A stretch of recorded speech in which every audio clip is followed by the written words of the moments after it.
नमस्कार, मैं आपका दोस्त, आपका होस्ट, आपका यार सुपरस्टार। जी हाँ, मैं हूँ अक्षत पाठक और मैं लेके आया हूँ आपकी अदालत। जी हाँ, आपने बिल्कुल सही सुना है, आपकी अदालत, वो भी अब आपके शहर अयोध्या में।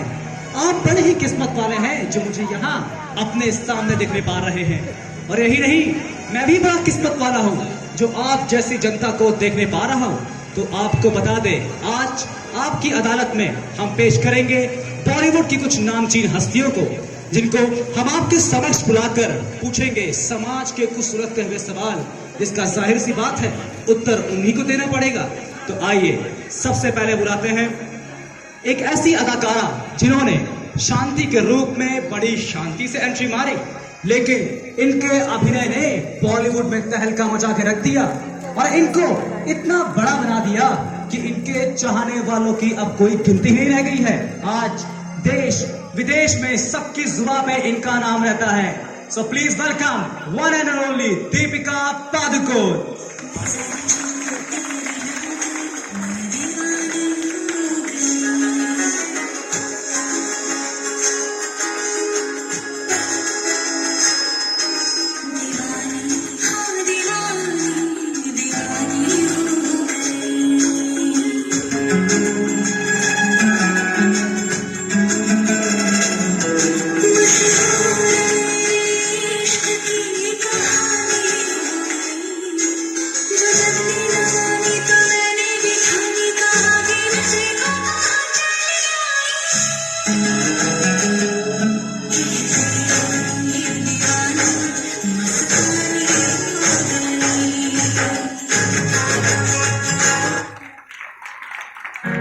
और अब हम बुलाएंगे एक महान और खूबसूरत अदाकारा को, जिन्होंने अपनी अदाओं से पूरी दुनिया का दिल जीत लिया। जी हाँ, हम बात कर रहे हैं एक ऐसी शख्सियत की जो या तो कई बार सुर्खियों में रही या तो कई बार अंधेरे में। तो आइए स्वागत करते हैं कई फिल्म फेयर अवार्ड्स और बड़े सम्मानों से नवाजी जाने वाली रेखा जी।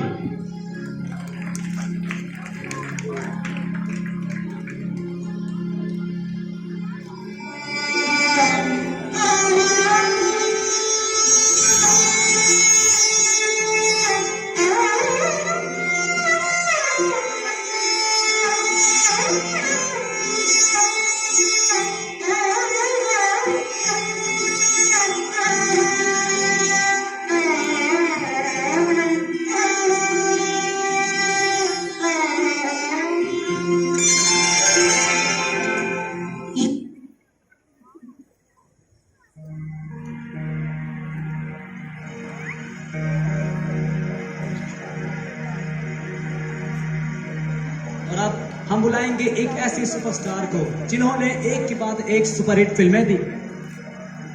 इन्होंने आपको बहुत पसंद, आपने इनको बहुत पसंद किया है। So please welcome one and only Kajol.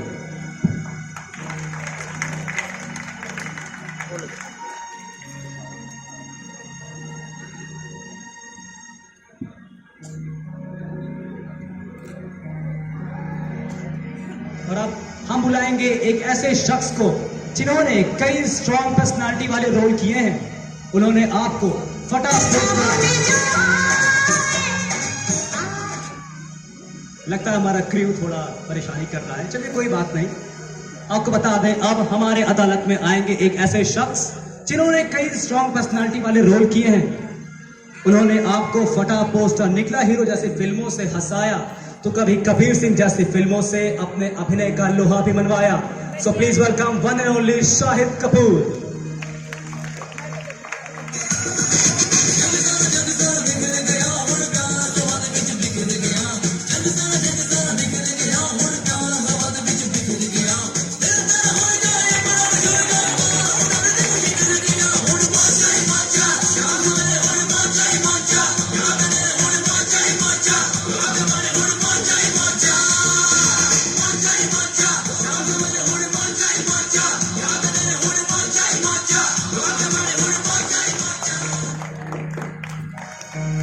और अब हम बुलाएंगे एक ऐसे शख्स को जिन्होंने अपने निर्देशन से सूझबूझ और समझ के साथ अपनी फिल्मों में असल दुनिया को दर्शाया है। एक ऐसा शख्स जिनकी फिल्में उनकी निर्देशन की वजह से जानी जाती हैं।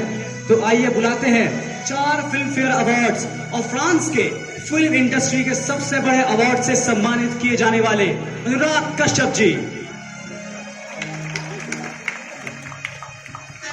सूखी रोटी मुंह में घुसे, पेट पे मुक्का मार दिए हमरा बटुआ। अक्षत जी, मुझे बहुत अच्छा लगा सर आपसे मिलकर। हमको भी sir. Have a seat please. Thank you sir.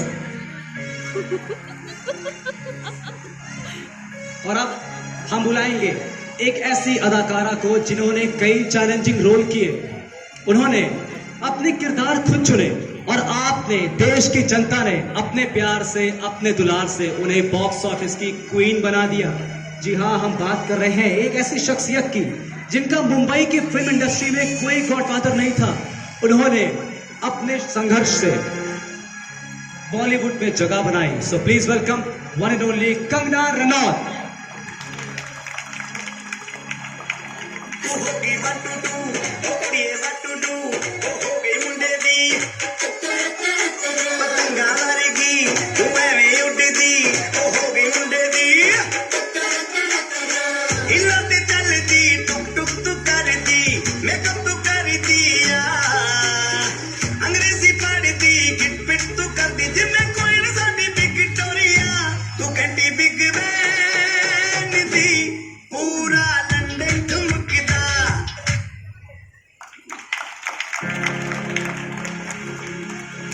और अब हम बुलाएंगे फिल्मी दुनिया के एक ऐसे सितारे को जिनकी संघर्ष की कहानी, सफलता की कहानी किसी भी नौजवान के लिए प्रेरणा की स्रोत हो सकती है। एक ऐसा शख्स जिनको हम वेब सीरीज किंग के नाम से भी जानते हैं। सो please welcome one and only Nawazuddin Siddiqui. पहले तो मैं भी शरीफ हुआ था, पर शराफत से अपनी कभी नहीं बनी। जरा हम भी तो देखें कि हमसे वह शैतान कौन पैदा हो गया। कोई उम्मीद नजर नहीं आती, कोई सूरत नजर नहीं आती। मौत तो एक दिन मुय्यन है, नींद रात भर क्यों नहीं आती। पहले आती थी खाली दिल पे हंसी, अब किसी बात पे नहीं। और अब हमारी अदालत में आने जा रहे हैं एक ऐसे नौजवान who is one of the most good looking handsome actor of the modern Bollywood। एक ऐसा शख्स जो अपनी कामयाबियों को हर पल बढ़ाता ही जा रहा है। So please welcome one and only Kartik Aryan.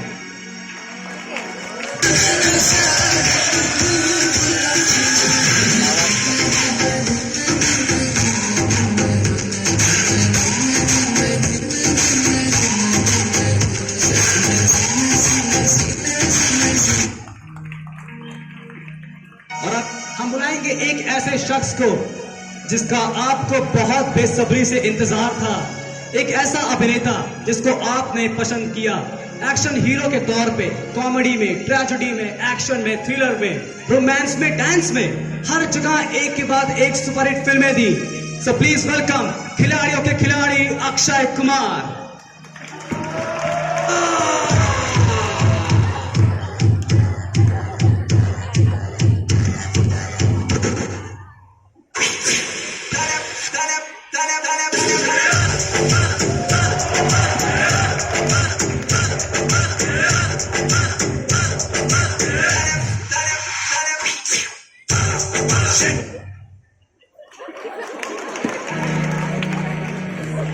And moving to the next, our next personality needs no introduction. His continuous support and motivation took the Indian film industry to the next level. Yes, we are having amongst us a poet, a scriptwriter, advertising communicational professional, and also a chairperson of Central Board of Film Certification. A person who is the reason for National Filmfare Awards and also a Padma Shri winner. He is none other than Mr. Prasoon Joshi. Tilka था हमने सवारा, अपनी वो माटी और घर बारा। और अब बारी है आज के हमारे जज को बुलाने की। A very famous journalist and a writer whose writing shows a new path to the mankind. A person who always follows the path of honesty and truth. हमारे बीच आज एक ऐसे शख्स हैं जिनके फैसलों ने हजारों को न्याय दिलाया है और एक नई जिंदगी दी है। सो प्लीज वेलकम आज के हमारे जज mister Divyansh Patel.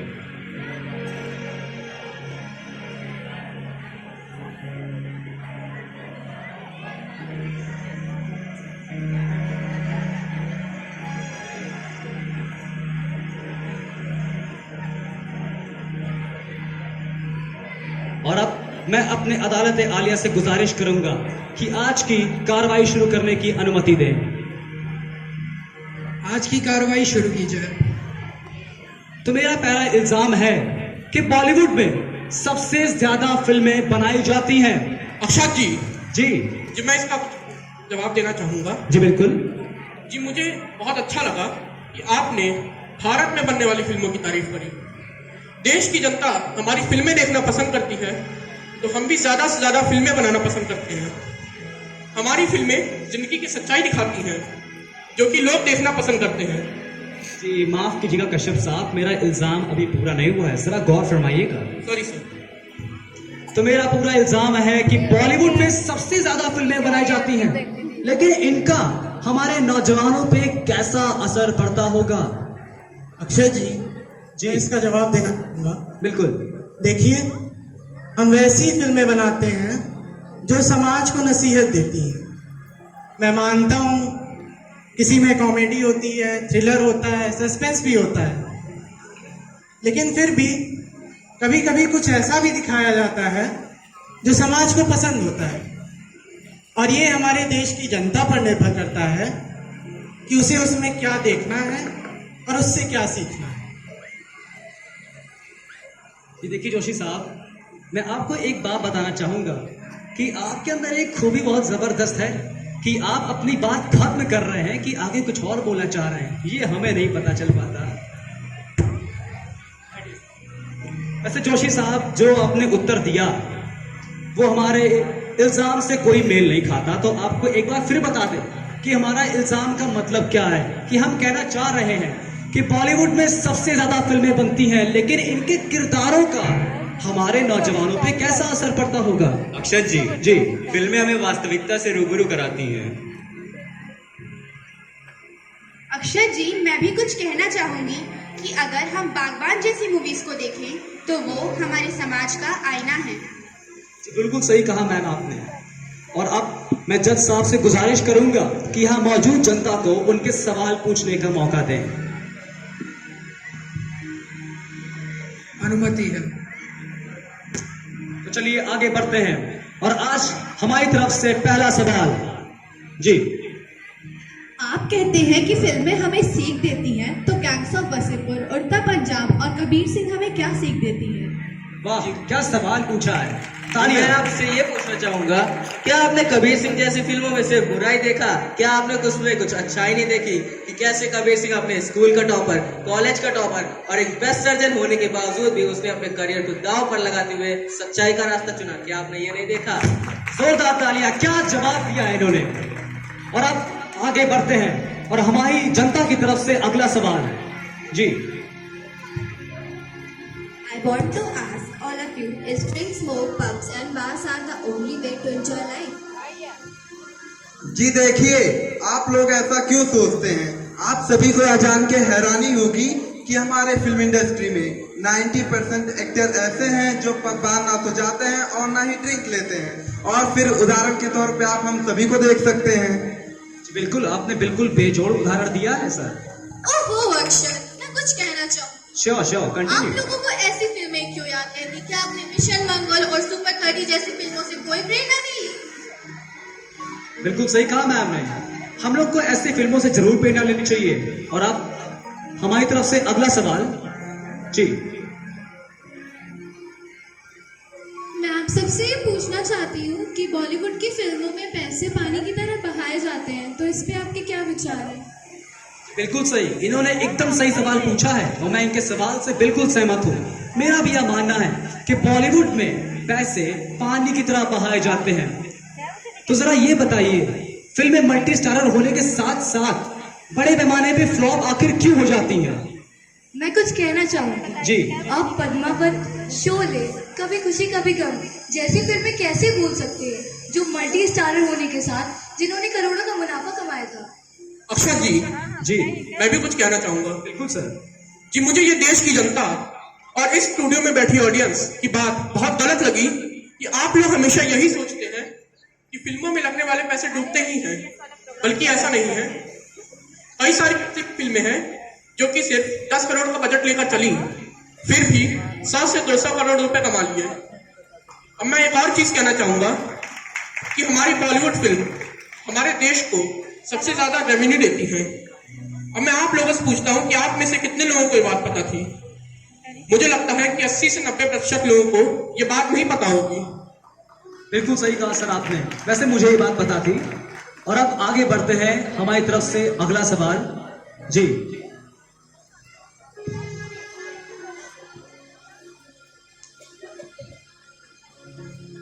I would like to raise a question to all of you. What are your views on certain movies containing inappropriate content such as violence and other rated scenes that have negative impact on students? देखिए, मुझे ये चीज गलत लगती है कि आप हमेशा ये क्यों सोचते हैं कि हम वॉयलेंस के साथ हैं। मैं यहाँ पर बैठी ऑडियंस से पूछना चाहता हूँ कि कभी आपने अपने आसपास कोई बुराई को रोकने की कोशिश की है?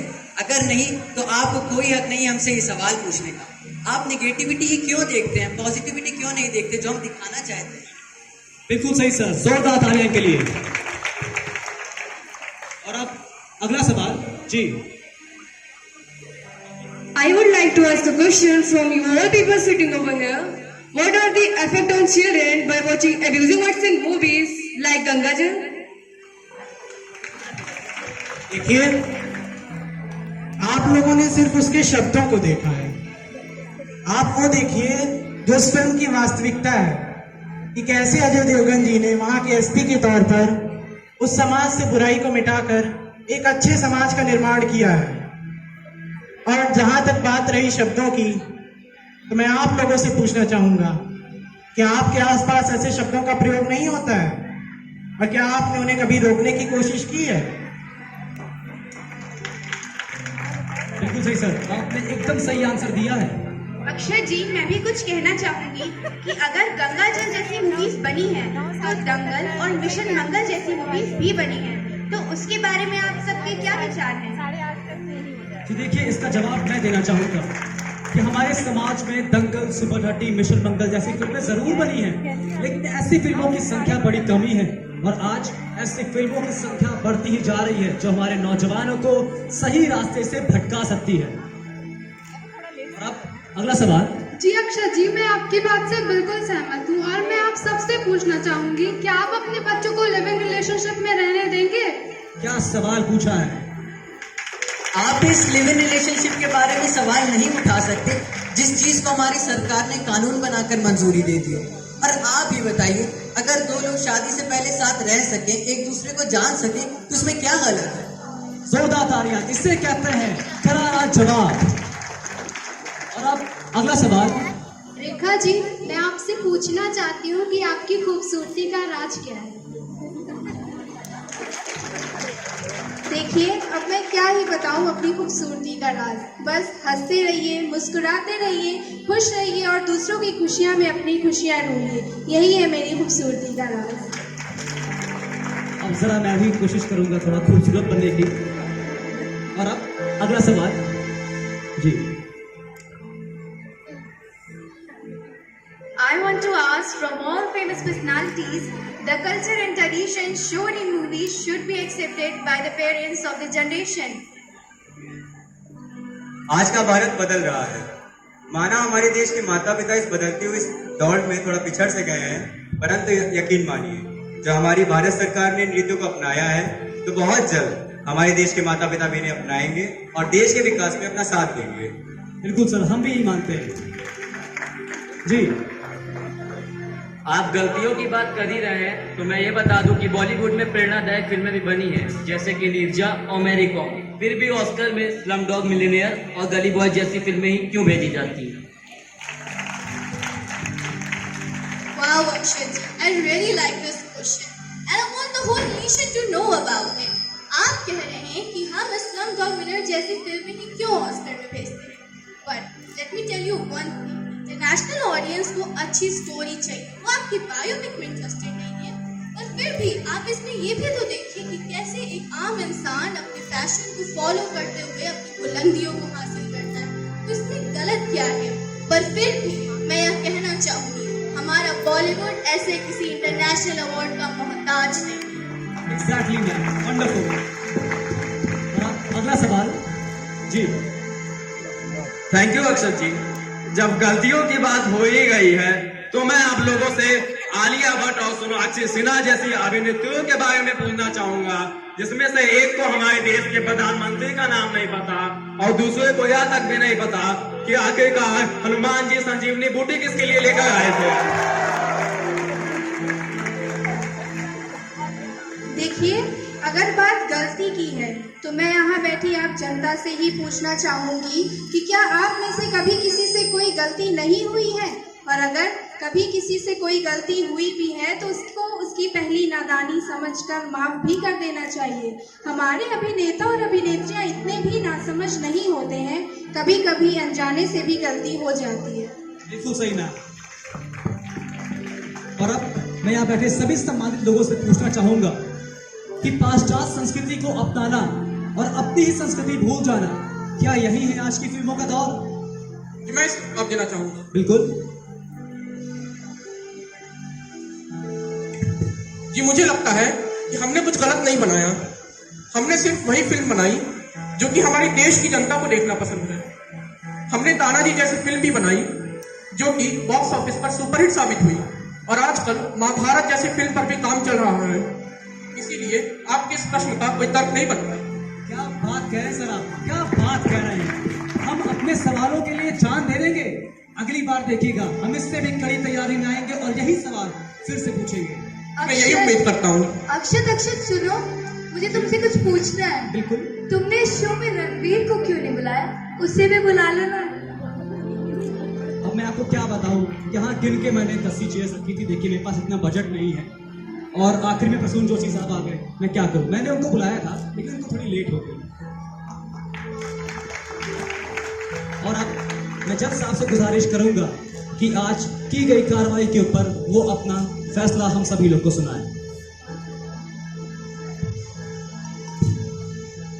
फिल्में हमें काल्पनिक ही नहीं बल्कि वास्तविक दुनिया से भी रूबरू कराती हैं। हमारे देश में विभिन्न प्रकार की फिल्में बनाई जाती हैं। यहाँ तमाम जनता के माध्यम से कई फिल्मों पर चर्चा की गई है। चर्चा के अंत में कोर्ट इस नतीजे पर पहुंची है कि कोई भी फिल्म या कलाकार बुरा नहीं होता, वह अपने किरदार में होता है और उसके साथ पूरा न्याय करने की कोशिश करता है। अतः हमें यह आज के नौजवानों पर छोड़ देना चाहिए कि वे अपना भला बुरा देखते हुए वही चीजें अपनाएं जो उनके लिए सही एवं सहज है।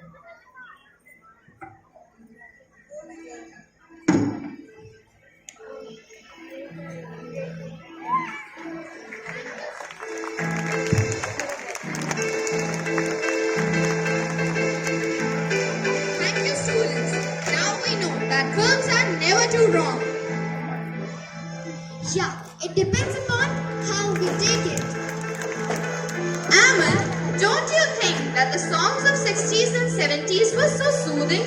Yes, they were dedicated to peace and love, disco and dancing, Crazy clothing and groovy music. But you know what? Songs of today are also not less than them. So to draw the